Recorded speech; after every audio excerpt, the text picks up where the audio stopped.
Agora, próxima proposta. Esse também temos o relator, deixa eu olhar, isso, tá lá, já postos também, é o projeto de lei que trata de mudar a forma como hoje é composto o Conselho Nacional de Assistência Social. Olha, essa estrutura, ela é um órgão, uma instância máxima de deliberação a respeito das políticas de assistência social no país. E a gente lembra que política de assistência social envolve, por exemplo, o Bolsa Família, que tem mais de 14 milhões de brasileiros que recebem esse benefício, né? Envolve também o benefício de prestação continuada, são 5 milhões, cerca de 5 milhões de pessoas de idosos e pessoas com deficiência que recebem um salário mínimo por meio do benefício de prestação continuada. E a gente vai falar agora, então, com o deputado Odorico Monteiro, que foi o relator da proposta aprovada aqui hoje. Deputado Odorico Monteiro, boa noite. Essa composição... Boa noite. Essa composição do Conselho Nacional de Assistência Social, por que ela é tão importante? Porque, às vezes, as pessoas que estão assistindo a gente, acompanhando os trabalhos aqui dos deputados, às vezes ficam pensando que isso é só uma mudança burocrática. Mas, na verdade, não é, né, deputado? O senhor pode explicar para a gente? Você colocou um ponto muito importante. Eu diria que, literalmente, não é uma mudança burocrática. Pelo contrário. Primeiro, nós estamos com esse projeto de lei, de autoria da deputada Luísa Erundina, um assistente social que tem toda a sua vida dedicada às políticas públicas na área do serviço social, da assistência social, inclusive também como prefeita e deputada, de vários outros deputados, liderado aí pelo deputado Danilo Cabral, pagando uma dívida da Constituição de 88. Esse projeto de lei é o que a gente chama de uma regulamentação infraconstitucional. Por quê? Porque o Constituinte de 88, ele já tinha uma preocupação importante dentro da Seguridade Social. Nós temos que garantir a participação da sociedade. Nós temos que garantir que esses sistemas são quadripartite. O que quer dizer isso? Esse sistema é constituído de 4 grandes partes. Do governo, e aí nós estamos falando do governo federal, dos governos estaduais, dos municipais, dos trabalhadores do sistema, que são esses trabalhadores que estão em contato direto com a população, em todos os sentidos, em todas as suas políticas, dos usuários do sistema. É importante que a sociedade, a participação dos usuários, daqueles que usam o sistema, e um conjunto de entidades, no Brasil são mais de 20 mil entidades, que prestam serviço para a assistência social. Então, esse projeto de lei define claramente que a estruturação desse sistema tem que ouvir esses 4 grandes segmentos nas suas conferências, tem que se estruturar, e que esses conselhos têm que garantir uma funcionalidade sistemática e anual. Então, isso não é uma mudança burocrática, isso é, acima de tudo, a democracia participativa. Uma sociedade democrática, ela se constitui da democracia representativa, que somos nós, os deputados, mas na sua estrutura, no seu funcionamento, na base, no município, nos 5.570 municípios desse país, nos 720 estados e na União, nós precisamos fortalecer a democracia participativa. Esse projeto de lei aponta exatamente a participação da sociedade nas políticas públicas da assistência social do país. Deputado Odorico Monteiro, o senhor falando de participação e essa proporcionalidade de participação igual para representantes de vários segmentos da sociedade, o senhor acredita que dá mais qualidade para os resultados que são esperados para a assistência social no Brasil? Sem dúvida.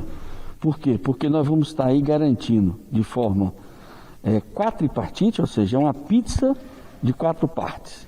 25% com a participação dos governos, da União, dos estados e dos municípios, 25% com a participação dos trabalhadores do sistema. É uma mega estrutura nacional de trabalhadores presentes em 5.570 municípios desse país, como bem falou a Dini, colocando políticas da assistência social, desde políticas que trabalham benefício direto às famílias, mas às pessoas em várias áreas da assistência social. Os usuários, que são aquelas pessoas que usam os sistemas através das suas organizações da sociedade civil, que se estruturam, que se organizam, que debate nos bairros, nas comunidades, na zona rural, que estão ali enfrentando o dia a dia do seu sofrimento com as suas necessidades, constroem através da organização da sociedade civil porta-voz dos usuários do sistema, e as entidades, as APAES, o conjunto de entidades desse país, da assistência social, das mais várias áreas, que vão estar também tendo os seus porta-vozes na organização dessas políticas. Então, isso, sem dúvida nenhuma, é o fortalecimento do Estado brasileiro na sua estrutura democrática. Deputado, só uma última pergunta bem rapidinha. Houve uma conversa com o governo a respeito da mudança dessas composições? Há acordo para essa mudança? Porque recentemente houve um entendimento do governo de mudança nas composições dos conselhos e inclusive até um enxugamento desse tipo de estrutura. Tem uma conversa também, porque hoje aqui a aprovação foi super fácil, né? Não, veja só. Na realidade, eu tinha quero aqui aproveitar e agradecer o presidente Arthur Lira por ter confiado em nós a relatoria desse projeto. Nós tínhamos, inclusive, uma primeira versão do projeto que trabalhava com a composição do Conselho Nacional e, na negociação com o governo, nós construímos, então, uma primeira etapa, que é estruturar de forma quadripartite as conferências municipais, estaduais e nacionais de assistência social, o 25% da participação de governo, 25% de trabalhadores, 25% de usuários e das entidades que prestam serviço ao sistema. Construímos o funcionamento, a dinâmica, né, de que essa composição também deve estar fazendo parte dos conselhos municipais, estaduais e do Distrito Federal. A estruturação e o funcionamento dos conselhos através de grupos de trabalho, de comissões permanentes e a garantia de que esses conselhos vão estar funcionando já com um calendário previamente estabelecido durante o ano inteiro. E isso foi o que foi acordado e tínhamos uma mudança em relação ao atual Conselho de Seguridade Social, que não chegamos a um acordo sobre isso, mas a gente entendeu que isso pode inclusive ficar para uma situação posterior, mas que essas aprovações que nós fizemos hoje desse PL já vai trazer benefícios importantes para a atual situação da participação da sociedade dentro do Sistema Nacional de Assistência Social. Então foi uma negociação que a gente tivemos conquistas importantes, outras que a gente achou que não foi possível conseguir um acordo, que a gente vai então lutar em outros momentos. Tá certo. Então, os conselhos locais, né? Os conselhos municipais, estaduais e do Distrito Federal. Ótimo, tá bom. E as conferências também, porque é muito importante, porque essa estrutura da democracia participativa, essa estrutura do controle social e da participação social, as conferências têm um papel importante. E de forma ascendente, né? Quando a gente fala de conferência nacional, ela tem um componente municipal, tem um componente estadual e um componente nacional. Isso nós já definimos nesse projeto de lei, que essas conferências, de forma ascendente na sua estrutura de elaboração de propostas, definição de estratégias, de metas, de objetivos, para cada 4 anos, elas vão ter já a participação dos 4 segmentos de forma quadripartite.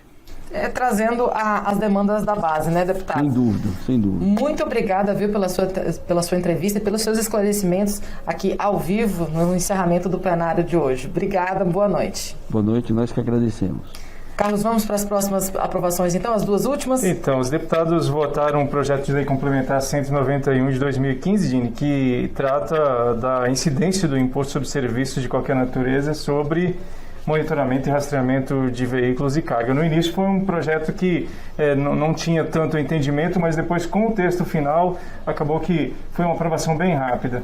Exatamente. Esse texto, ele quer, na verdade, deixar claro que a cobrança desse imposto, o pagamento desse imposto, ele será feito na sede da empresa que faz o monitoramento. Mesmo que esse monitoramento seja à distância, mesmo que a empresa daqui monitore algo, por exemplo, um banco, em outra cidade, a cobrança não será nessa outra cidade, ela será na sede da empresa que faz o monitoramento.